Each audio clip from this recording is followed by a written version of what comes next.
रखो, पवित्र तन रखो, पवित्र मन रखो, पवित्र तन रखो। पवित्रता मनुष्यता की शान है, जो मन वचन कर्म से पवित्र है, वो चरित्रवान ही यहाँ महान है। पवित्र मन रखो, पवित्र तन रखो, पवित्रता मनुष्यता की शान है, जो मन वचन कर्म से पवित्र है, वो चरित्रवान ही यहाँ महान है।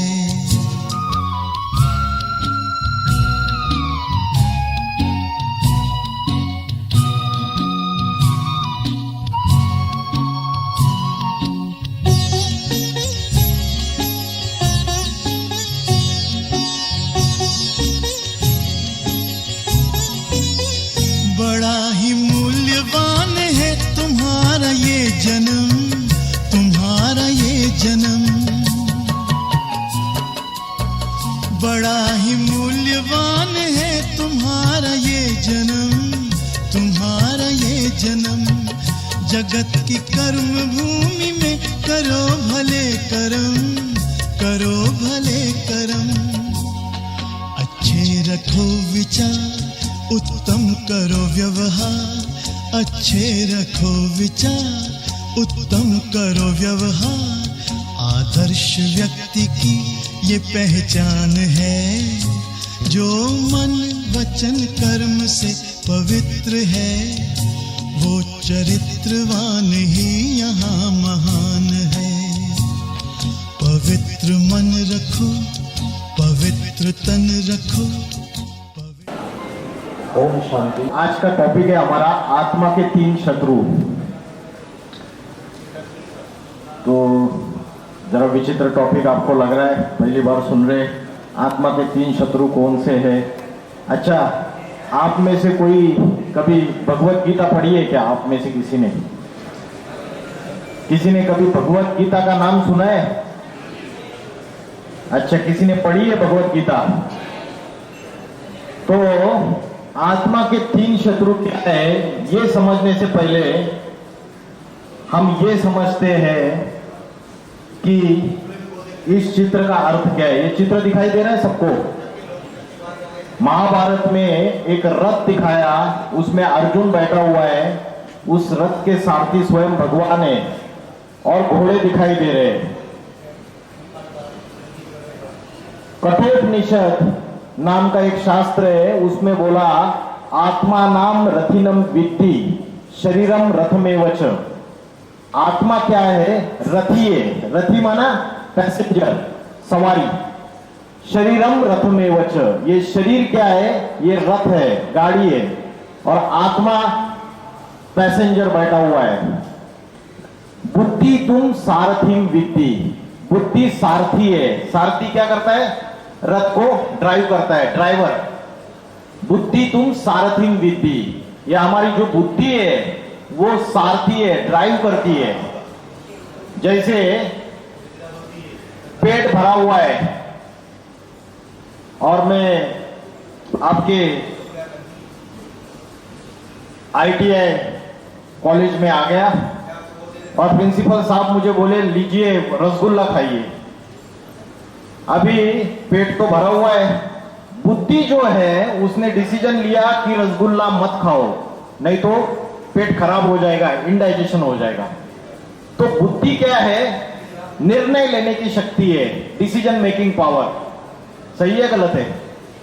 डिसीजन लेती है ना, क्या सही है क्या गलत है। मन में क्या होता है? विचार आता है, थॉट आता है, और मन में थॉट आने के बाद अच्छे थॉट्स भी आते हैं, पॉजिटिव थॉट्स आते हैं, निगेटिव थॉट्स भी आते हैं।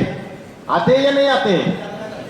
सवेरे से लेकर रात तक पॉजिटिव थॉट्स ज्यादा आते हैं या निगेटिव थॉट्स ज्यादा आते हैं? वेस्ट थॉट्स ज्यादा आते हैं या कुछ फ्रूटफुल, जिससे हमारा काम है, जिससे हमारे जीवन का लक्ष्य है, जो हमारी पढ़ाई है या जो हमारा कर्तव्य है, हमारा जो कर्म है, उससे रिलेटेड थॉट ज्यादा आते हैं या वेस्ट थॉट्स ज्यादा आते हैं? वेस्ट थॉट ज्यादा आते हैं। तो मन का काम है सोचना, विचार करना। और मन जो है जो विचार करता है, बुद्धि क्या करती है, निर्णय लेती है कि क्या सही है या क्या गलत है। इसलिए बुद्धि को बोलते हैं डिसीजन मेकिंग पावर, निर्णय करने की शक्ति। तो इस शास्त्र में क्या बोला, बुद्धि तुम सारथिम विद्धि। बुद्धि क्या है, सारथी है, ड्राइव करने वाला, दिशा देने वाला, डायरेक्शन देने वाला। मन प्रग्रहमेवच, मन क्या है, लगाम है। अभी बताइए मुझे, अगर लगाम जो है घोड़ों का वो अगर ढीला पड़ गया तो क्या होगा, क्या होगा? अरे मन रूपी लगाम अगर ढीला पड़ गया तो क्या हो जाएगा? जो घोड़े हैं वो इधर उधर भागने लगेंगे ना, कंट्रोल में नहीं रहेंगे। तो मन प्रग्रहमेवच इंद्रियानी हयानाऊ, इंद्रिया घोड़े हैं। इस शास्त्र में क्या बोला, आत्मा जो है वो आत्मा नाम रथिनम विद्धि, आत्मा पैसेंजर है, शरीर रथ है, बुद्धि सारथी है, ड्राइवर, मन लगाम है और इंद्रिया घोड़े है। अभी देखिए, आज हमने हमारा सारा कंट्रोल, जैसे अर्जुन ने अपना सारा कंट्रोल रथ का किसके हाथ में दिया था, भगवान के हाथ में दिया था। श्रीमद् भगवत गीता भगवान वाचे। लेकिन हमारा जो कंट्रोल है, क्या हमारी बुद्धि करती है? हमारी बुद्धि सही डिसीजन लेती है? जो भी कर्म हम करते हैं, हम अच्छे कर्म ज्यादा करते हैं, पुण्य कर्म ज्यादा करते हैं या पाप कर्म ज्यादा करते हैं जीवन में? कौन से कर्म ज्यादा हो रहे हैं? देखो कितना कॉन्फिडेंस है, सच्चे बच्चे पीछे बैठे हुए सारे सच्चे। तो ये जो मन रूपी लगाम है ये भी ढीला पड़ चुका है सबका, क्योंकि मन चंचल है। छोटे बच्चे से लेके बूढ़े तक किसी का भी मन आज एकाग्र नहीं है। सही बात है ना, सबका मन भटक रहा है। अभी यहां पे थोड़ी देर में कहां चला जाएगा, कनाडा भी चला जा सकता है ना। मेरा दोस्त कनाडा में रहता है, वहां ऐसा होता है, वहां वैसा होता है। अभी यहां पे बैठे हुए, लेकिन मन से हम सारी दुनिया घूम के आ सकते हैं। आजकल तो सोशल मीडिया का जमाना है, यूट्यूब, फेसबुक, इंस्टाग्राम। तो मन के घोड़े कितने भी, मन का लगाम ढीला छोड़ के ये घोड़े कितने भी दौड़ाओ, दौड़ते हैं ना सब जगह। और उसकी वजह से मन की जो शक्ति है वो कमजोर हो रही है, मन की शक्ति क्षीण हो रही है या मन पावरफुल हो रहा है? क्या हो रहा है? मन में अनेक अनेक विचार आ रहे हैं, मन अलग अलग जगह भाग रहा है। उससे मन की जो बल है, शक्ति है, वो कमजोर हो रही है या पावरफुल हो रहा है? क्या हो रहा है? कमजोर हो रही है।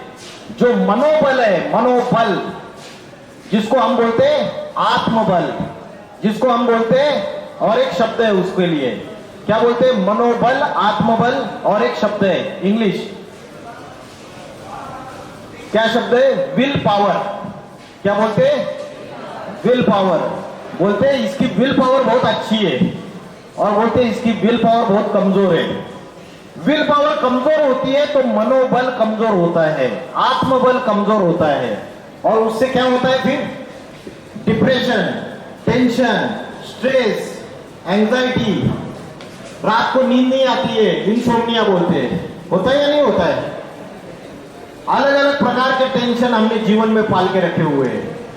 तो ये सब कुछ किस लिए होता है? क्योंकि जो मन रूपी लगाम है वो ढीला पड़ चुका है हमारा, और उसके पीछे ये इंद्रिया जो घोड़े, वो मन चंचल होता है तो उसके पीछे इंद्रिय रूपी घोड़े भी चंचल होते हैं। अपनी कितनी इंद्रिय है? हाँ बताओ भाई साहब, लाल टी शर्ट, इंद्रिया कितनी है शरीर में? आप ही लाल टी शर्ट हो यार। कितनी इंद्रिय है? 5 ही है। 5 ज्ञानेंद्रिय है और 5 कर्मेंद्रिय है। ज्ञानेंद्रिय कौन सी है? आंख, नाक, कान, जिह्वा, त्वचा, ये 5 ज्ञानेंद्रिय है और 5 कर्मेंद्रिय है। 5 कर्मेंद्रिय कौन सी है? हाथ, पैर, मुख, मूत्र द्वार और मल द्वार, ये 5 कर्मेंद्रिय है। ऐसी ये 10 इंद्रियों से ये शरीर बना हुआ है। और इस शरीर को चलाने वाली शक्ति कौन है? पता है शरीर को चलाने वाली शक्ति कौन है? बताइए, हाँ बताइए बताइए बताइए। जो भी जवाब है आपका गलत रहेगा तो भी चलेगा, बताइए। हाँ, शरीर को चलाने वाली शक्ति कौन सी है? क्या बोला?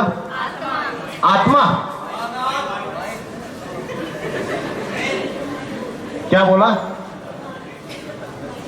खड़े होके जवाब दीजिए।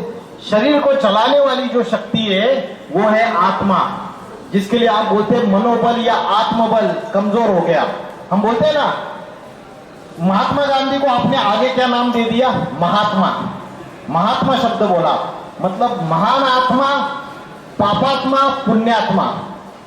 तो आत्मा है, उसकी शक्ति पावरफुल हो जाती है तो आत्मा महात्मा कहलाती है।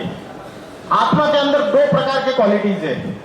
आत्मा एक तो डिवाइन क्वालिटीज है और दूसरी डेमोनिक क्वालिटीज है। डिवाइन क्वालिटीज माना दैवी गुण, दैवी गुण, और डेमोनिक क्वालिटीज माना राक्षसी गुण। अभी राम और रावण की जो युद्ध है वो बाहर नहीं, हमारे अंदर चल रही है। हमारे सबके अंदर रावण बैठा है या नहीं बैठा है? रावण माना राक्षसी वृत्तियां, हमारे अंदर ही रावण है। और हमारे अंदर ही मन में एक विचार आता है कि नहीं, ये गलत कर्म है, ये पाप कर्म है, ये गलत सोच है, उसको नहीं करना है। जो अच्छी चीज है वो राम है। राम माना दैवी गुण, रावण माना राक्षसी गुण। तो ये जो आत्मा है, ये आत्मा हमारे सारे शरीर को 5 ज्ञानेंद्रिय और 5 कर्मेंद्रिया, इनको चलाने वाली कंट्रोलिंग पावर है। इस शरीर का मालिक है, इस शरीर को चलाने वाली शक्ति है। अभी मुझे बताइए, गाड़ी का इंजन, अगर गाड़ी का इंजन कमजोर हो गया, गाड़ी का इंजन होता है, इंजन में आप तो सारे आईटीआई के स्टूडेंट्स हो, आपको तो पता रहेगा मैकेनिकल ब्रांच भी है क्या इधर आईटीआई में? फिटिंग, मैकेनिकल, इलेक्ट्रिकल सारे होंगे ना। तो मेरे को मैकेनिकल का कोई स्टूडेंट है इधर? अच्छा, ऑटोमोबाइल है क्या आपके इसमें? ऑटोमोबाइल का, व्हीकल का नॉलेज होता है इनको? अच्छा अच्छा, तो मेरे को बताओ, इंजन की शक्ति कमजोर हो गई तो गाड़ी जो है वो परफॉर्मेंस नहीं देगी प्रॉपरली। वैसे ही शरीर को चलाने वाला जो इंजन है वो आत्मा है। आत्मा की शक्ति अगर कमजोर हो गई तो ये शरीर रूपी गाड़ी इतना परफॉर्मेंस नहीं देगी, गड्ढे में चली जाएगी। तो हमारी जो असली आइडेंटिटी है वो आइडेंटिटी हम भूल चुके हैं। आज हम शरीर को स्वस्थ रखने के लिए अच्छा डाइट लेते हैं, प्रोटीन लेंगे, प्रोटीन पाउडर, क्या क्या, जिम में जाएंगे, उसके बाद ड्राई फ्रूट्स खाएंगे, बहुत अलग अलग ये टॉनिक लेंगे, वो लेंगे।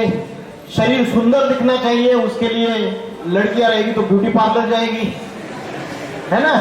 हम शरीर का उसको क्या खाना है, कौन सा शर्ट अच्छा दिखता है, रेड टी शर्ट है, हाँ ये बढ़िया दिखेगा। तो हम शरीर के जो भी क्या पहनना है, क्या खाना है, शरीर के तरफ हमारे बुद्धि का कंसंट्रेशन है। हमारे बुद्धि का जो फोकस है हमारे शरीर के ऊपर सवेरे से लेकर रात तक है। लेकिन इस शरीर को चलाने वाली जो शक्ति है आत्मा, इस आत्मा का ध्यान करने के लिए सवेरे से लेकर रात तक 24 घंटे में हम 1 घंटा या 5 मिनट भी देते हैं क्या? मन को एकाग्र करने के लिए आप 5 मिनट 10 मिनट का भी टाइम देते हो क्या सवेरे से लेकर रात तक? तो जिम करने से शरीर स्वस्थ हो जाएगा। लेकिन आज मैंने कितने एग्जांपल्स ऐसे आपने न्यूज में भी देखा होगा, कोई बड़े बड़े बॉडी बिल्डर से बहुत उनके क्या क्या क्या बोलते हैं उसको, बाइसेप, सब कुछ एकदम स्ट्रॉन्ग बॉडी है, और न्यूज आती है कि उन्होंने सुसाइड कर लिया। क्या कर लिया? सुसाइड। सुसाइड का अर्थ क्या है हिंदी में? क्या बोलते हैं? आत्महत्या। तो आत्म शब्द क्यों यूज किया? अरे आत्मा जब कमजोर हो जाती है, जब आत्मा पूरी तरीके से आत्मा की शक्ति क्षीण हो जाती है तो आत्महत्या, स्वयं की हत्या कर देता है व्यक्ति। तो आत्मा की आज बड़े बड़े साइंटिस्ट है, फिलोसोफर से, इंजीनियर से, डॉक्टर है, वकील है, आप न्यूज में देखो बड़े बड़े सेलिब्रिटीज है। वो कौन था बीच में? सुशांत सिंह राजपूत। तो सुसाइड कर रहे हैं या नहीं कर रहे? बड़े बड़े पढ़े लिखे विद्वान सेलिब्रिटीज क्यों कर रहे? इसलिए कर रहे क्योंकि मन को एकाग्र करने का अभ्यास, आत्मा की शक्ति पावरफुल करने का अभ्यास किसी भी स्कूल, कॉलेज, यूनिवर्सिटी में सिखाया नहीं जाता है ना। आज की जो शिक्षा है, हम जो शिक्षा पढ़ते हैं और एग्जाम्स देते हैं और फिर डिग्री हासिल करते हैं, उस डिग्री से हम इंजीनियर बन सकते हैं, डॉक्टर बन सकते हैं, वकील बन सकते हैं, टेक्नीशियन बन सकते हैं, कोई CNC computerise numerical control machine operate कर सकते हैं, इलेक्ट्रीशियन बन सकते हैं, लेकिन और पैसा कमा सकते हैं। इस पेट को भरने के लिए आज की जो टीचिंग्स है, आज की जो एजुकेशन है, इस पापी पेट को भरने के लिए जो धन कमाना है उससे लिमिटेड विद्या है, सीमित विद्या है। सही बात बोल रहा हूं या नहीं? इस नॉलेज में, इस टीचिंग में कहीं भी मन को कंट्रोल करने का अभ्यास नहीं सिखाया जाता है। सिखाया जाता है अध्यात्म का अभ्यास नहीं सिखाया जाता है। अध्यात्म का अर्थ क्या है? अध्यात्म माने इंग्लिश में क्या बोलते हैं? स्पिरिचुअल। क्या बोलते हैं? स्पिरिचुअल नॉलेज, आध्यात्मिक ज्ञान। अध्यात्म का अर्थ क्या है पता है किसी को? अध्यात्म का अर्थ है अधि माना अंदर और आत्मा, अंदर प्लस आत्मा। जो आत्मा के अंदर का जो ज्ञान है वो आध्यात्मिक ज्ञान है, जो आत्मा के अंदर की नॉलेज है। आज हमको किस चीज की नॉलेज है? आज हमको शरीर की नॉलेज है। मैकेनिकल इंजीनियर है तो उसको मशीन की नॉलेज है, लेथ मशीन, ड्रिलिंग मशीन है ना, मिलिंग मशीन, ड्रिलिंग मशीन, उसको मशीन की नॉलेज है। उस मशीन का कोई पार्ट खराब हो गया तो उसको कैसे रिपेयरिंग करना है, उसका मेंटेनेंस कैसे करना है, सारी नॉलेज है। कंप्यूटर इंजीनियर रहेगा तो उसको कंप्यूटर के हार्डवेयर की, सॉफ्टवेयर की सारी नॉलेज है। लेकिन ये सारी नॉलेज हमें है। डॉक्टर रहेगा तो उसको शरीर के हर एक हिस्से की नॉलेज है। शरीर में कहीं पेट में दर्द हो जाता है तो उसमें क्या बीमारी है वो पता कर देता है। शरीर में कोई भी हिस्से में कहीं भी दर्द हो जाता है, कोई समस्या हो जाती है, कोई प्रॉब्लम हो जाती है, हर चीज का सॉल्यूशन है डॉक्टर के पास। तो ये सारी नॉलेज है, लेकिन आज हमारे पास जो नॉलेज नहीं है वो आध्यात्मिक ज्ञान नहीं है। कौन सा ज्ञान नहीं है? आध्यात्मिक ज्ञान, आत्मा के अंदर का ज्ञान नहीं है। जो शरीर को चलाने वाली जो शक्ति है वो आत्मा है, उसकी नॉलेज हमें नहीं है। तो आत्मा जो है वो इस शरीर में कहां रहती है? किसी को पता है आत्मा शरीर में कहां रहती है? पता है आत्मा का स्थान कौन सा है? आत्मा शरीर में कहां रहती है? आत्मा का ध्यान करना है, मन को एकाग्र करना है तो हमें किसी एक पॉइंट पे ध्यान करना पड़ेगा। तो आत्मा का ध्यान कहां पे करना है? आत्मा कहां रहती है? जैसे एक वृक्ष होता है, झाड़ होता है, तो झाड़ को आप जब पानी डालते हैं तो कहां पानी डालते हैं? जड़ों को पानी डालते हैं या पत्तों को, टहनियों को और तना को पानी डालते हैं? कहां डालते हैं? जड़ को पानी डालते हैं। तो आज हम शरीर के लिए जिम जा रहे हैं, ब्यूटी पार्लर जा रहे हैं, सब कुछ कर रहे हैं, तो हम पत्तों को और टहनियों को पानी डाल रहे हैं, क्योंकि शरीर वृक्ष है। शरीर क्या है? वृक्ष है। और उसका जो बीज है वो कौन है? उसका बीज है आत्मा। और आत्मा की 3 शक्तियां हैं। There are 3 powers of the soul. आत्मा की 3 शक्तियां क्या क्या है? किसी को पता है आत्मा की 3 शक्तियां कौन सी है? मन, बुद्धि और संस्कार। मन है संकल्प शक्ति, बुद्धि है निर्णय शक्ति, और संस्कार है हमारी जो आदत रहती है ना, उससे हमारा अच्छा या बुरा संस्कार बनता है। जो कर्म हम करते हैं, अच्छे कर्म करते हैं तो अच्छा संस्कार बनता है, बुरे कर्म करते हैं तो बुरा संस्कार बनता है। तो आत्मा जो है ये हमारी असली आइडेंटिटी है। हमारी ओरिजिनल आइडेंटिटी हमको पता नहीं है। मैंने अगर आपको पूछा, लाल टी शर्ट के बाजू में आपको अगर पूछा कि आप कौन हो, हु एम आई, मैं कौन हूं, तो उसका जवाब आज साइंस ने इतने इन्वेंशन कर दिए, रोबोटिक्स टेक्नोलॉजी आ गई, इंटरनेट टेक्नोलॉजी आ गई, आर्टिफिशियल इंटेलिजेंस आ गया, बहुत सारे डेवलपमेंट किए साइंस ने। लेकिन अगर ये प्रश्न पूछा कि आप कौन है, साइंस के पास इस पहेली का जवाब नहीं है। आप बताइए आप कौन है, जवाब दीजिए, जो भी नॉर्मल जवाब, ज्यादा सोचिए मत।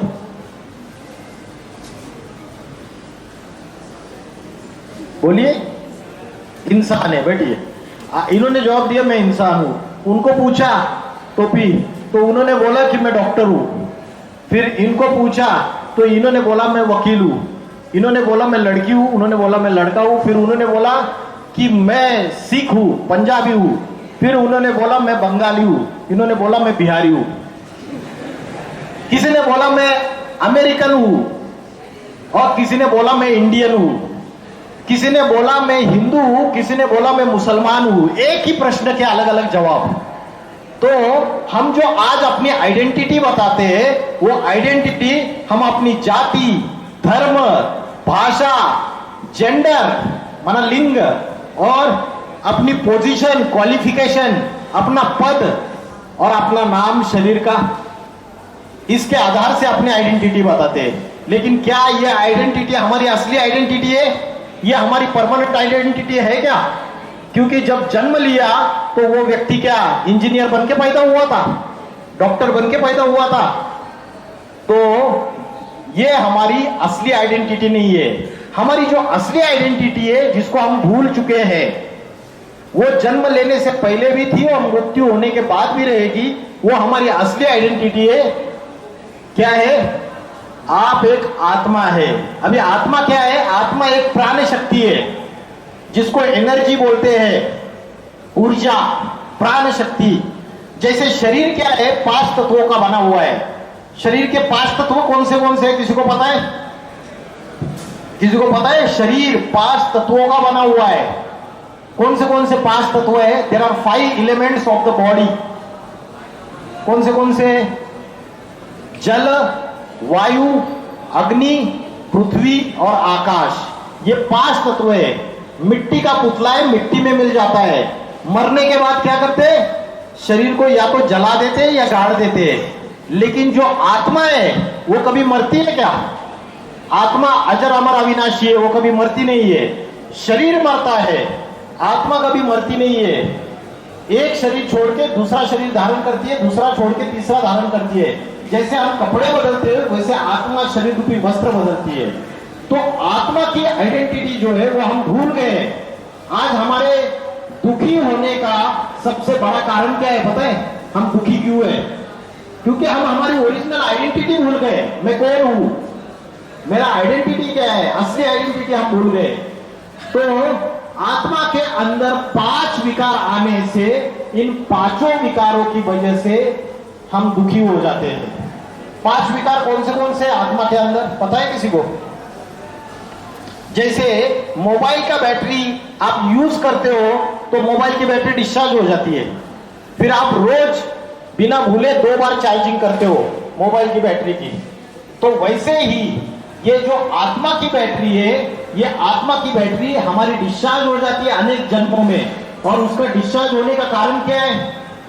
उसका डिस्चार्ज होने का कारण है आत्मा के अंदर 5 विकार आते हैं, मनोविकार। 5 विकार कौन से हैं?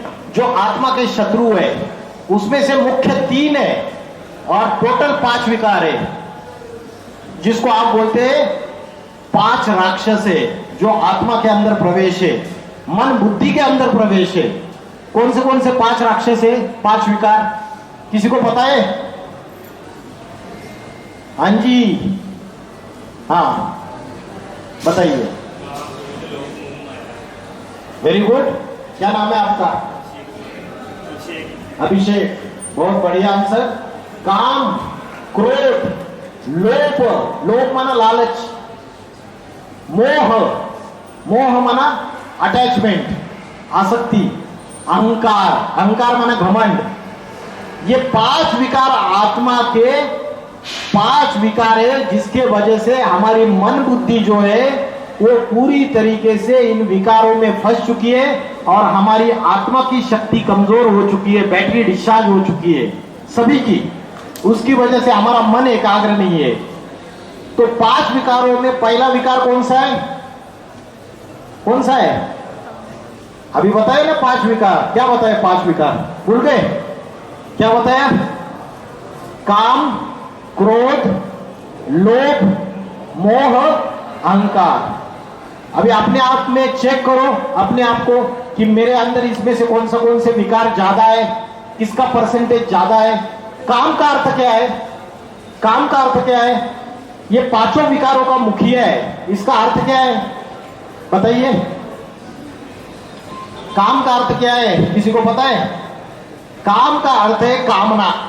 कामना माना इच्छा, और इच्छाओं में सबसे प्रबल इच्छा कौन सी है?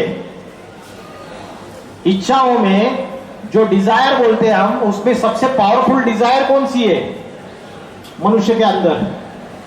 कौन सी है सबसे बड़ी इच्छा बताइए? इच्छाओं में सबसे प्रबल इच्छा है विषय वासना।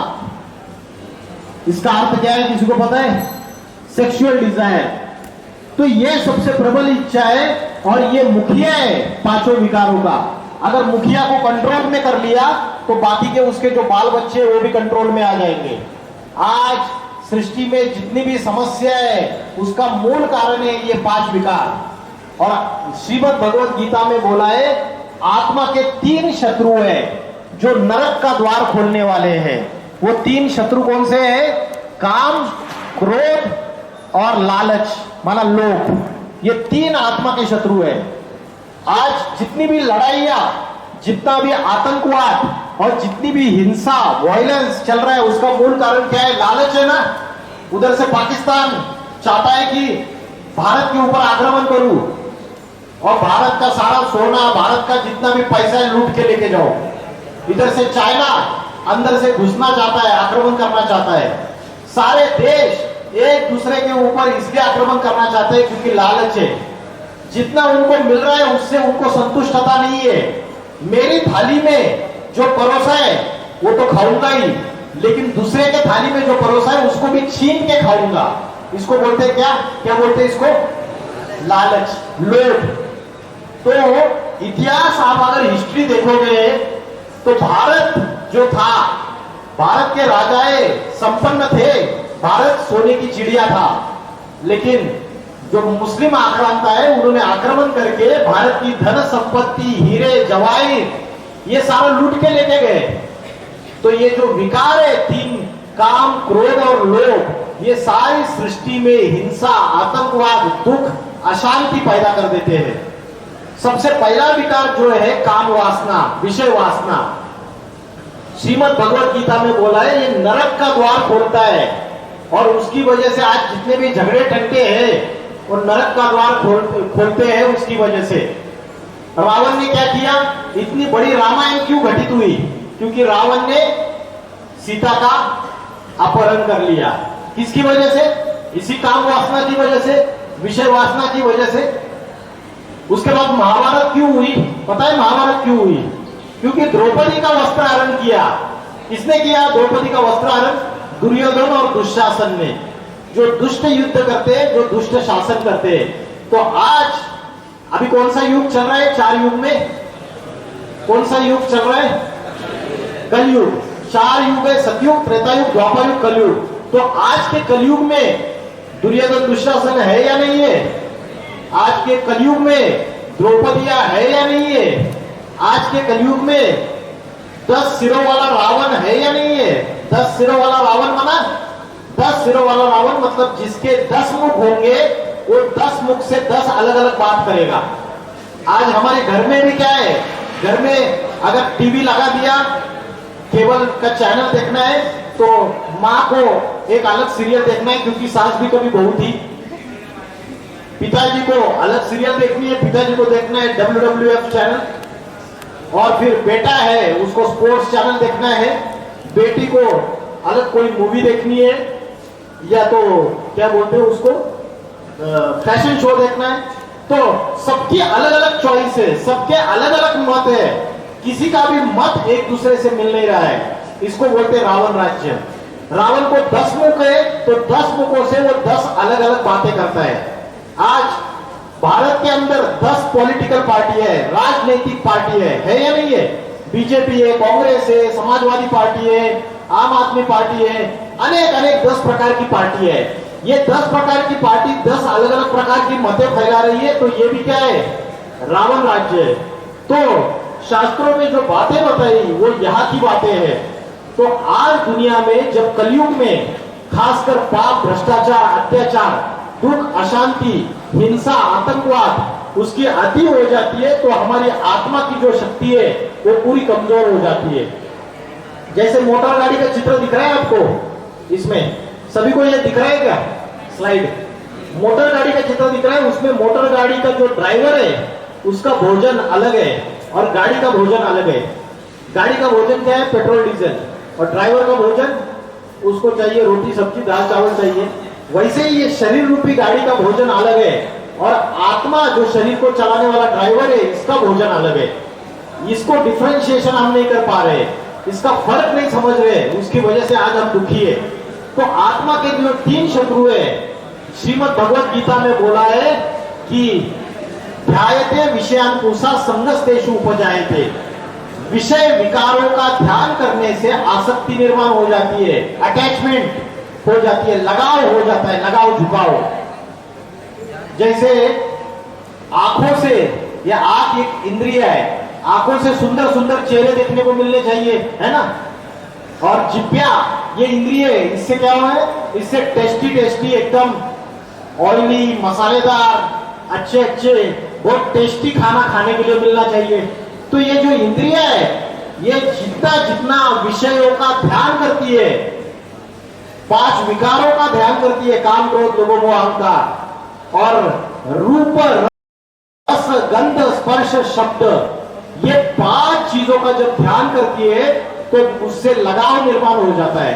लगाव निर्माण होने से क्या होता है? कामना जागृत होती है, इच्छा जागृत होती है। और इच्छा जागृत होने से उसके बाद अगर अपनी इच्छा पूरी नहीं हुई, जैसे हमें कोई इच्छा रहती है कि मैं अभी कॉलेज में एडमिशन लूंगा, तो पापा को बोलते हैं मुझे क्या चाहिए? मोटरसाइकिल चाहिए, इच्छा है। और पिताजी बोलते हैं ठीक है तू 10th में अच्छे नंबर्स ला, अच्छे मार्क्स ला, तुझे मोटरसाइकिल दे देंगे। अभी मोटरसाइकिल तो देते नहीं है, एग्जाम हो गई, रिजल्ट हो गया, नंबर्स आए अच्छे, फिर मोटरसाइकिल देते नहीं है। तो इच्छा पूरी नहीं होती है तो क्या आता है? क्या आता है? इच्छा पूरी नहीं होती है तो क्रोध आता है, गुस्सा आता है। तो श्रीमद् भगवत गीता में बोला है कामानी जायते क्रोधा। जो काम इच्छा पूरी नहीं होती है तो क्रोध आता है। क्रोधानी भवति सम्मोहा, और क्रोध से मूर्खता आती है। मूर्खता माना मूर्ख बन जाते हैं हम। जब किसी को गुस्सा आता है तो उसकी सोचने समझने की शक्ति खत्म हो जाती है। होता है ना ऐसे? अपने घर का फर्नीचर तोड़ना चालू कर देते हैं, अपने घर की बर्तन फोड़ना चालू कर देते हैं, और यहां तक कि जब ज्यादा गुस्सा आता है तो कुछ भी पाप कर्म करेंगे, हत्या तक करने पे हत्या तक कर देंगे किसी की। तो ये क्रोध की चिंगारी सारे घर को जलाकर राख कर देती है। तो देखिए क्रोध उत्पन्न कैसे हुआ? पहले की इच्छा आई, कामना, इच्छा आई, विषय वासना जागरूक आ गई, और वो विषय वासना इच्छा पूरी नहीं हुई तो क्रोध आया। इसलिए बोला है कामानी जायते क्रोधा, और क्रोध से फिर ये बाकी के विकार जन्म लेते, मूर्ता आती है, फिर लालच आता है, फिर बुद्धि का नाश होता है, फिर प्राणों का नाश हो जाता है। तो आज हमें इसका जो बीज है, जड़ है, वो मन है, आत्मा है, इसका पता ही नहीं है। इन सबको कैसे कंट्रोल करना है? हम क्या करते हैं? डिप्रेशन आता है तो कहां चले जाते हैं? वो साइकेट्रिस्ट के पास चले जाते हैं, डॉक्टर के पास। वो दवाइयां देता है, नींद की गोलियां वगैरह लिख के दे देता है, उससे और ही शरीर में दूसरी दूसरी समस्याएं क्रिएट हो जाती है, बहुत सारे साइड इफेक्ट्स होते हैं। तो हमें आज जो हमारे गाड़ी में खराबी आ गई, तो उस गाड़ी में खराबी आ गई तो इंजन में प्रॉब्लम है, तो इंजन का प्रॉब्लम कैसे सॉल्व करना है उसकी नॉलेज नहीं है। वैसे ही आत्मा की नॉलेज नहीं होने की वजह से आज हम दुखी है, और आत्मा की वजह से ये 5 विकार आते हैं। आत्मा कहाँ रहती है? मैंने प्रश्न पूछा था आपको, कहाँ रहती है आत्मा? भ्रुकुटी के बीच में, यहाँ, जिसको बोलते हैं उत्तमांग। क्या बोलते हैं? उत्तमांग। इसका प्रूफ क्या है? यहाँ पे आत्मा रहती है, इसका प्रूफ क्या है? भारत की जो कन्या माता है यहाँ पे बिंदी लगाती है, आपने लगाया है, यहाँ पे बिंदी लगाती है, और पुरुष लोग क्या लगाते हैं? टीका लगाते हैं यहाँ पे। ये आत्मा की निशानी है। द्वापर युग से जब भारत के ऋषि मुनियों को यह पता चला कि मनुष्य जो है आत्मा को भूलता जा रहा है, आत्मा का ध्यान करना भूलता जा रहा है, और शरीर की जो इंद्रिय है उसमें ही फंसता चला जा रहा है, तो ऋषि मुनियों ने ये बिंदी लगाने की और टीका लगाने की परंपरा शुरुआत कर दी। लेकिन आज हम उसका जो आध्यात्मिक रहस्य है, सीक्रेट है, उसको भूल गए। तो आत्मा जो है वो भ्रुकुटी के बीच में यहां रहती है। अभी बताइए, आत्मा का ध्यान करना है तो आत्मा कैसी दिखती है हमें पता नहीं है। तो श्रीमद् भगवत गीता में बोला है आत्मा अणु से भी अति सूक्ष्म है, अनोरणीयाम सम्मुस्मरेत। अणु से भी अति सूक्ष्म है। जो एटम होता है, एटम इन आंखों से दिखाई जाता है, एटम दिखाई देता है आंखों से। अणु पदार्थ किससे बनता है? अणु से बनता है। अरे सुना है नहीं सुना है? पदार्थ अणु से बनता है। भौतिक शास्त्र 10वीं तक पढ़ा है नहीं? स्कूल में पढ़ाया होगा ना। पदार्थ किससे बनते हैं? अणु, एटम्स और मॉलिक्यूल्स से बनते हैं। तो आत्मा जो है अणु से भी अति सूक्ष्म है, आंखों से देख नहीं सकते आत्मा। तो आत्मा का ध्यान कैसे करेंगे? यहां पे ध्यान करेंगे, लेकिन क्या याद करेंगे आप? जैसे आकाश में स्टार चमकता है, देखा है आपने आकाश में जो सितारा चमकता है, वैसे आत्मा सितारे मोहापिक अति सूक्ष्म है। तो आप यहाँ पे मैंने दो चीजें आपको बताई, आत्मा यहाँ रहती है भ्रुकुटी के बीच में, और आत्मा सितारा के मोहापिक है। तो आपको दोनों चीजें पता चली। अभी आत्मा का ध्यान कर सकते हो क्या आप? बताइए, कर सकते हैं ना? तो मन को एकाग्र करने का और आत्मा को ध्यान करने का सबसे अच्छा समय कौन सा है पूरे दिन में? सवेरे से लेकर रात तक सबसे अच्छा समय कौन सा है? उसको बोलते हैं ब्रह्म मुहूर्त का समय, अमृत वेला। उसको बोलते हैं सूरज उगने से पहले, सूर्योदय होने से पहले जो ब्रह्म मुहूर्त का समय है। कौन सा समय? 2 बजे से लेकर 4:45 बजे तक का समय है। ये ब्रह्म मुहूर्त के समय अगर आप जल्दी उठ जाते हैं, सवेरे 4 बजे उठ जाते हैं, और 4 बजे उठ के कितना भी मन में टेंशन है, डिप्रेशन है, कोई भी बड़ी की बड़ी समस्या है, मन बड़ा भटकता है, चंचल है, डिस्ट्रैक्शन होती है, कितनी भी बड़ी समस्या, आप 4 बजे उठ जाओ। 4 बजे उठ के आप सीधे बैठ के यहाँ पे भ्रुकुटी के बीच में ध्यान लगाओ, जैसे आकाश में स्टार चमकता है। और आंखें बंद नहीं करनी आपको, आंखें आधी खुली आधी बंद। शिव शंकर भोलेनाथ, उनके जितने भी चित्र है, जितनी भी मूर्तियां है, उनकी आंखें पूरी बंद है क्या? आंखें अर्धोन्मिलित नेत्र है, आधी खुली आधी बंद है। तो श्रीमद् भगवत गीता में भी बोला है आंखें खुली रखते हुए ध्यान का अभ्यास कीजिए। भ्रुकुटी के बीच में मैं आत्मा स्टार हूं, I am the point of light, ऐसा ध्यान कीजिए। सारे मन में अलग अलग संकल्प आएंगे, विचार आएंगे, उन विचारों को रोकिए, बार बार उसका अभ्यास कीजिए। ठीक है? अभी मुझे बताइए, घर में अगर कचरा जमा होता है तो रोज कचरा हम साफ करते हैं या नहीं करते? और कचरा साफ करके कहाँ डालते हैं? कहाँ डालते हैं? डस्टबिन में डालते हैं।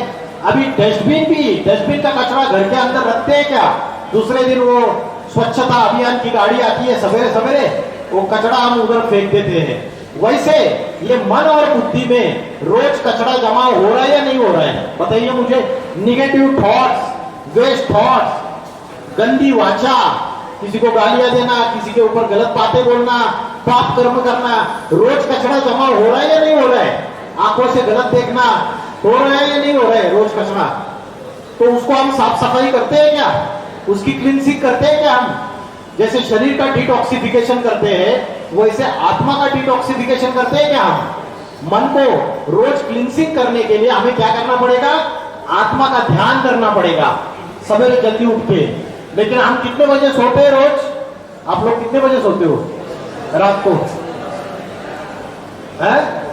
शास्त्रों ने बोला है जो रात को 12 बजे तक जगते हैं वो सारे राक्षस है, राक्षस संप्रदाय है।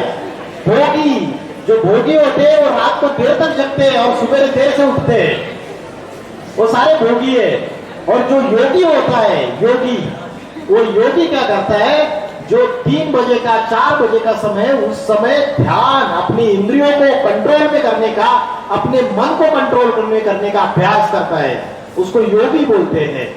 योगासन और प्राणायाम ये योग नहीं है। असली योग वो है कि चंचल मन को इस भ्रुकुटी के बीच में आत्मा में स्टार पॉइंट ऑफ लाइट में स्थित करते हुए हम परमात्मा को याद करें, वो असली योग है। योग का अर्थ क्या है? योग का अर्थ है कनेक्शन। किसका किससे कनेक्शन? जैसे आप अभी इधर से लाइट लेनी है, मशीन कोई चलानी है, तो आप कनेक्शन देते हो, वो फीमेल प्लग रहता है, उसमें वो कनेक्शन दे देते हो और उसके बाद वो इलेक्ट्रिसिटी करंट का फ्लो हो जाता है। वैसे जो योग है वो क्या है?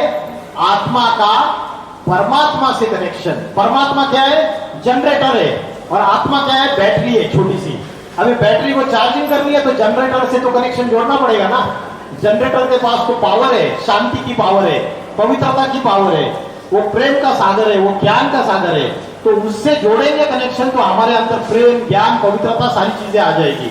तो आज हम ये अध्यात्म की जो नॉलेज है ये पूरी तरीके से भूल चुके हैं, और उसकी वजह से आज हम दुखी है। ये 4 युग है, देखिए, सतयुग, त्रेता युग, द्वापर युग और कलयुग। कलयुग है ना, ये रात्रि है, रात्रि के समान है। जैसे रात्रि में क्या होता है? अंधकार होता है, वैसे ये कलयुग में अज्ञान अंधकार है। किसी को आत्मा का ज्ञान नहीं है, परमात्मा का ज्ञान नहीं है, किसी भी प्रकार की नॉलेज नहीं है। तो रात्रि में क्या होते हैं? पाप खत्म होते हैं, चोरी, डकैती, सारे गंदे काम रात्रि में होते हैं ना, आए ना, रात्रि में होते हैं। तो ये कलयुग रूपी रात्रि है, और जब रात्रि खत्म होती है तो रात्रि के बाद क्या आता है? रात्रि के बाद क्या आता है? दिन आता है, सोचना आता है, सवेरा आता है। तो कलयुग रूपी रात्रि के बाद क्या आएगा? क्या आएगा? कौन सा युग आएगा? सतयुग आएगा, जिसको बोलते हैं गोल्डन एज। क्या बोलते हैं? गोल्डन एज, जिसको मुस्लिम लोग बोलते हैं जन्नत, जिसको क्रिश्चियन लोग बोलते हैं पैराडाइज या हेवन, हिंदू लोग बोलते हैं वैकुंठ या राम राज्य या स्वर्ग। सबने अलग अलग नाम दे दिए। तो पुरानी दुनिया जो है वो पुरानी दुनिया बदल के नई दुनिया में ट्रांसफॉर्मेशन जो होना है, वो पुराना मकान तोड़ दिया जाता है, नया मकान बांध के तैयार कर दिया जाता है, उसको बोलते हैं सतयुग। अभी ये सारी की सारी दुनिया आज कलयुग के विनाश की तरफ अग्रसर है। आप बोलेंगे दुनिया का विनाश होने वाला है, इसका क्या प्रूफ है? क्योंकि लोग आध्यात्मिकता भूल गए, अपने अंदर भी अशांति है, बाहर की दुनिया में भी अशांति है पूरी तरीके से। तो आज सारे देश आपस में लड़ाई झगड़ा कर रहे हैं। अभी ये सारी दुनिया तीसरे विश्व युद्ध के कगार पे जाके खड़ी है। तीसरे विश्व युद्ध के कगार पे जाके खड़ी है, नहीं खड़ी है? बताइए। प्रथम विश्व युद्ध हो चुका है, द्वितीय विश्व युद्ध हो चुका है। आज रशिया और यूक्रेन की लड़ाई पिछले 1.5 साल से चल रही है। उसके यूक्रेन के अंदर के 70% लोग भाग गए, अपने मकान, अपने दुकान, अपना सारा जितना भी धन दौलत सारा छोड़कर। अभी अरेबियन कंट्रीज में युद्ध चल रही है, इस्राइल और पैलेस्टाइन के बीच में। सारे दुनिया में अशांति का और युद्ध का वातावरण है। तो सारी दुनिया तीसरे विश्व युद्ध के कगार पे खड़ी है। और जब ऐसा समय आता है, तो नई दुनिया, न्यू वर्ल्ड, जिसको हम सतयुग बोलते हैं या राम राज्य बोलते हैं, उसको स्थापन करने के लिए जो ईश्वर है, अल्लाह है, गॉड है या वाहेगुरु है, वो स्वयं इस सृष्टि पे अवतार लेते हैं। कलयुग का जो लास्ट समय है, उस समय परमात्मा इस सृष्टि पे अवतार लेके 3 मूर्तियों के द्वारा कार्य करते हैं। देखिए, सृष्टि तैयार हो गई, उसके बाद सृष्टि का विनाश होता है, फिर से तैयार होती है नई सृष्टि, विनाश होता है। जैसे जल चक्र होता है, वैसे ये सृष्टि चक्र है। पुरानी सृष्टि का विनाश, रात्रि का विनाश, और फिर नया सोजरा सवेरा दिन आ जाएगा। तो वैसे 3 मूर्तियां, त्रिमूर्ति, जिसको त्रिदेव बोलते हैं। कौन कौन है त्रिदेव? पता है आपको? त्रिदेव नाम सुना है आपने? ब्रह्मा, विष्णु, महेश। ब्रह्मा के द्वारा स्थापना, नई सृष्टि की स्थापना। शंकर के द्वारा क्या बोलते हैं?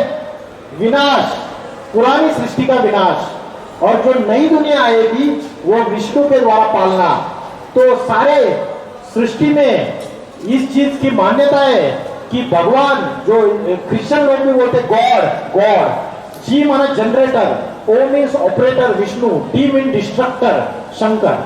तो शंकर ये विनाशकारी देवता है। कोई मकान अगर पुराना हो जाता है, मकान अगर टूटा फूटा हो जाता है, तो मकान का मालिक क्या करता है? क्या करेगा मकान का मालिक? उसके बीवी बाल बच्चे तो दुखी हो रहे हैं, मकान टूटा फूटा हो रहा है, तो मकान का मालिक क्या करेगा? पुराना मकान तोड़ देगा और नया मकान बांध के तैयार करेगा। पहले पुराना मकान नहीं तोड़ता है, नया मकान बांध के तैयार करता है, फिर पुराने मकान से अपने बीवी बाल बच्चों को शिफ्ट करता है।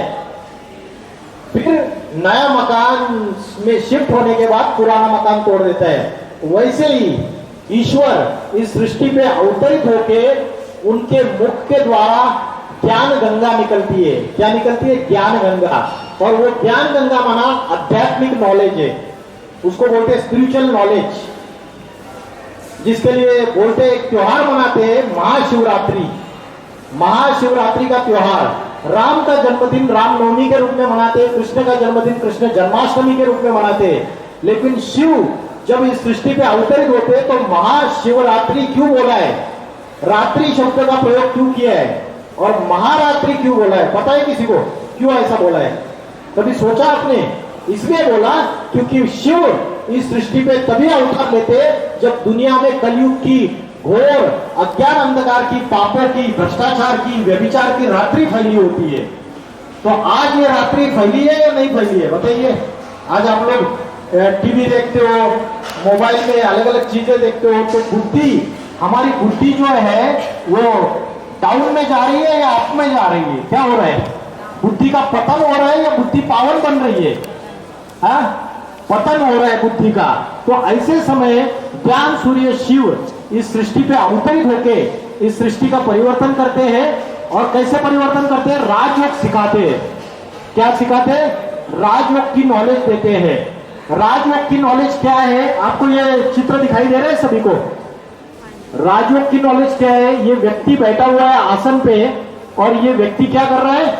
आत्मा का ध्यान कर रहा है। आत्मा का ध्यान करते हुए परमात्मा की याद में कर्म कर रहा है। परमात्मा को तो देखा ही नहीं है किसी ने, तो उसको याद कैसे करेंगे?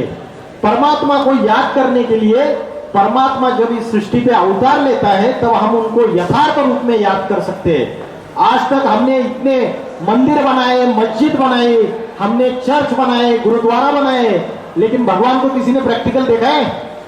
चैतन्य रूप में देखा है? नहीं देखा है। लेकिन कभी तो कलयुग के अंत में ऐसा समय आता है कि भगवान स्वयं इस सृष्टि पे अवतरित होके इस सृष्टि का ट्रांसफॉर्मेशन, इस सृष्टि को चेंज कर देते। पुरानी दुनिया, पापी दुनिया को बदल के पावन दुनिया सतयुग में परिवर्तित कर देते। तो राजयोग का जो ये आसन है, ये 4 पिलर्स के ऊपर आधार है। इसके 4 पिलर से पहला पिलर है ब्रह्मचर्य। ब्रह्मचर्य माना मन की पवित्रता। अभी हमने मेडिटेशन का गाना लगाया था, सुना था आपने? क्या गाना था? गाने के बोल क्या थे? पवित्र मन रखो, पवित्र तन रखो, पवित्रता मनुष्यता की शान है। तो आज हमारा मन तो पवित्र रहा ही नहीं, अपवित्र हो गया। तो ब्रह्मचर्य का अर्थ है मन की पवित्रता, वाचा की पवित्रता। वाचा से दूसरों को गालियां दे रहे, गंदी गंदी बातें बोल रहे, तो पवित्रता है क्या? हाँ, उसको पवित्रता बोलेंगे? नहीं। और कर्मों में पवित्रता, तो ब्रह्मचर्य। दूसरा है शुद्ध अन्न। जैसे खाओगे अन्न वैसे बनेगा मन, जैसे पियोगे पानी वैसी होगी वाणी। अन्न का मन से कनेक्शन है। अगर हम परमात्मा की याद में बनाया हुआ भोजन अगर खाते हैं घर में, तो वो अन्न जो है वो हमारे मन और बुद्धि में अच्छे संस्कार लाएगा। हम क्या करते हैं? वो होटल में जाके, रेस्टोरेंट में जाके, उसके बाद वो रेडी के ऊपर वो जाके अलग अलग चीजें खाते। अभी जो बनाने वाला है खाना, उधर वो पानी पूरी बनाने वाला, वो कचौड़ी बनाने वाला, वो समोसा बनाने वाला, उसके मन के अंदर अगर पापी विचार चल रहे, उसके मन के अंदर वेश्यावृत्ति के विचार चल रहे, उसमें नशे करता है, वो अलग अलग लत है उसको, तो उसका खाने के ऊपर उसके वाइब्रेशन उसके खाने के ऊपर आएंगे या नहीं आएंगे? बताइए। और खाने वाला जो है उसको टेस्ट तो अच्छा लगेगा, लेकिन उसका मन जो बनाने वाला है उसका मन जैसा है वैसे ही बनेगा। तो अन्न जो है वो शुद्ध अन्न। तीसरा है दैवी गुण। दैवी गुण माना डिवाइन क्वालिटीज। श्रीमद् भगवद गीता का 16वां अध्याय, उसमें दैवी गुण कौन से, राक्षसी गुण कौन से है, क्या जीवन में धारण करना चाहिए आपको दिखेगा। आप YouTube में या गूगल में जाके भगवद गीता 16 चैप्टर डालेंगे तो आपको सारे आ जाएंगे। फिर चौथा है सत्संग। सत्संग माना रोज हमें पॉजिटिव थॉट सुनने हैं, रोज सत्य का संग करना है। अगर पॉजिटिव थॉट्स अंदर आएंगे तो निगेटिव थॉट्स भाग जाएंगे, माइंड का कचरा साफ हो जाएगा। तो ये 4 पिलर्स है। उसके बाद ये वर्ल्ड वॉर 3 के ये दुनिया जो खड़ी हुई है सारी की सारी, आज दुनिया की ऐसी हालत हो गई है, अगर वर्ल्ड वॉर 3 अगर शुरुआत हो गया तो उससे एटम बम का एक्सप्लोजन हो जाएगा। क्योंकि आज छोटी से छोटी कंट्री के पास एटॉमिक पावर है। अगर एटम बम का एक्सप्लोजन हो गया 3rd वर्ल्ड वॉर में तो क्या होगा, धरती का टेम्परेचर जो है, धरती का टेम्परेचर तापमान बढ़ता जाएगा और धरती का टेम्परेचर बढ़ने से उत्तर ध्रुव और दक्षिण ध्रुव की जो बर्फ के पहाड़ है वो पिघल जाएंगे। आज भी पिघल रहे हैं, बर्फ के जो पहाड़ है उत्तर ध्रुव और दक्षिण ध्रुव के वो पिघल रहे, और उससे पिघलने से जो समुद्र का जो जलस्तर है वो बढ़ता चला जाएगा। बड़े बड़े भूकंप आएंगे, अभी भी आ रहे हैं भूकंप। तुर्कस्तान में भूकंप आया था, ज्वालामुखी फटेंगे, सुनामी आते, तो प्राकृतिक आपदाएं आ रही है अभी बड़ी बड़ी, क्योंकि मनुष्य धरती के ऊपर पापों का बोझा बढ़ा रहा है। धरती के ऊपर पापों का बोझा बढ़ाएगा तो धरती बदला लेगी या नहीं लेगी, क्योंकि अध्यात्म का ज्ञान भूल चुका है।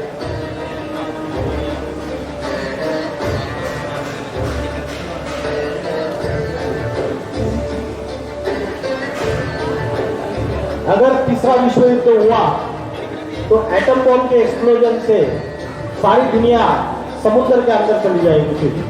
हिंदू मुस्लिम झगड़े बढ़ते चले जा रहे हैं। हिंदू मुस्लिम गृह युद्ध कभी भी चालू हो सकता है।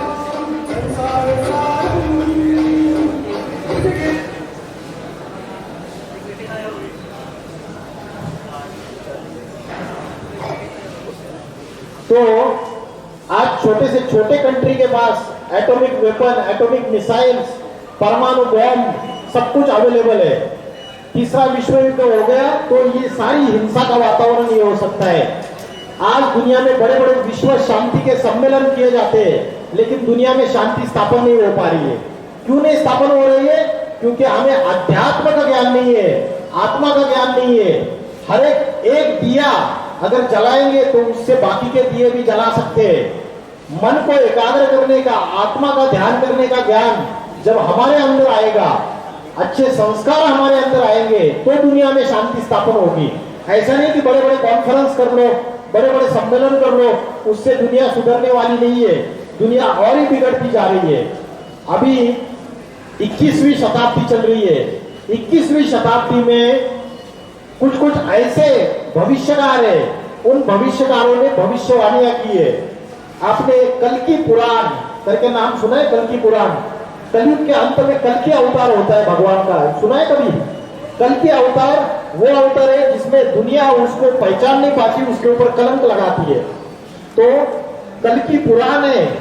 और भी भविष्यकार है जिनका नाम है नोस्ट्राडेमस, Anderson, joule burn, कीरो kit, Gopinath Shastri. इन भविष्यकारों ने भविष्यवाणियां की है। उस भविष्यवाणियों में उन्होंने बोला है कि उत्तर भारत से ऐसे महापुरुष का अवतार हो चुका है जो महापुरुष योगियों का भी योगी है। वो आत्मा और परमात्मा के ऐसे रहस्य प्रकट करेगा, ऐसी नॉलेज देगा कि बड़े बड़े साइंटिस्ट, बड़े बड़े फिलोसोफर्स और बड़े बड़े इंटेलेक्चुअल्स भी उसके सामने सर झुका देंगे। और वो व्यक्ति ऐसे आध्यात्मिक क्रांति लाएगा, ऐसा आध्यात्मिक संगठन स्थापन करेगा कि ये पापी दुनिया, कलयुग की दुनिया बदल के नई दुनिया स्थापन हो जाएगी। एक जाति, एक धर्म, एक भाषा, एक राज्य और एक राजधानी स्थापन हो जाएगी। और भारत जो है वो विश्व गुरु बन जाएगा। भारत में लक्ष्मी नारायण का राज्य स्थापन हो जाएगा। तो अभी ये जो समय चल रहा है ये आध्यात्मिक क्रांति का समय चल रहा है। आप सभी को ये चीजें समझनी है कि मन को कैसे एकाग्र करे, आत्मा क्या है, आत्मा का ध्यान कैसे करे, बुद्धि को कैसे पावरफुल बनाए, आत्मबल कैसे बढ़ाए, और आत्मा के 3 शत्रु कौन से आत्मा के 3 शत्रु खत्म हो गए लेक्चर। आत्मा के 3 शत्रु कौन से? काम, क्रोध और लालच। ये आत्मा के 3 शत्रु है। आत्मा कहाँ रहती है शरीर में? बताइए जोर से, आत्मा शरीर में कहाँ रहती है? भ्रुकुटी के बीच में, उत्तमांग बोलते हैं इसको। राजा जो होता है टॉप में बैठता है। और आत्मा का ध्यान करने के लिए किस चीज का ध्यान करना है? जैसे आकाश में सितारा चमकता है, पॉइंट ऑफ लाइट, वैसे आत्मा का ध्यान कीजिए। और आत्मा का ध्यान करने का सबसे अच्छा समय ब्रह्म मुहूर्त का 4 बजे। रात को सोते समय भी 15 मिनट, ये मोबाइल से खेलते नहीं बैठना है। रात को सोते समय 15 मिनट आत्मा का ध्यान करके मन को एकाग्र करके सोना है। अगर अच्छे विचार करते हुए सो जाएंगे तो सपने भी गंदे और डरावने और फालतू के सपने नहीं आएंगे। तो समझ में आया आपको आज का सेमिनार? ठीक है, इतना बोल के मैं रुकता हूँ। ओम शांति।